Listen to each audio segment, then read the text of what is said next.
Gorong-gorong di jalan lintas Desa Rimba Alai, Kecamatan Banyuasin 3 nyaris amblas.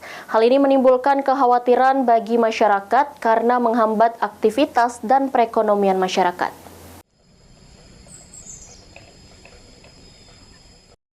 Gorong-gorong di jalan lintas Desa Rimba Alai, Kecamatan Banyuasin 3, Kabupaten Banyuasin dalam kondisi memprihatinkan dan nyaris amblas.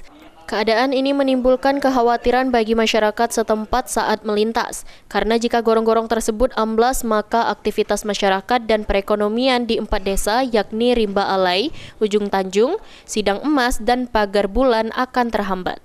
Amblasnya gorong-gorong akan berdampak besar bagi masyarakat di 4 desa tersebut. Kendaraan roda 4 maupun 2 tidak akan bisa melintas sehingga bisa menghambat aktivitas sehari-hari. Perekonomian masyarakat juga akan terhambat karena akses utama untuk menjual hasil bumi terputus. Hal ini dapat menyebabkan kerugian ekonomi yang signifikan bagi masyarakat.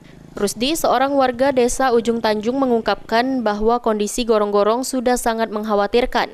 Banyak pengendara motor yang terjebak masuk lubang.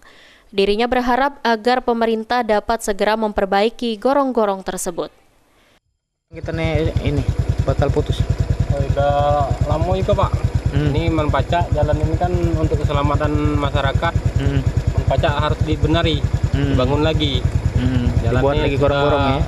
Longsor ini Kalau banyu yang ngalir-ngalir kan.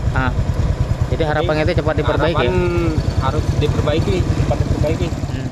Saat ini masyarakat keempat desa tersebut berharap agar pemerintah dapat segera memperbaiki gorong-gorong yang rusak itu. Dengan diperbaiki gorong-gorong tersebut sangat penting untuk kelancaran aktivitas masyarakat dan perekonomian di wilayah itu. Suryadi, PAL TV.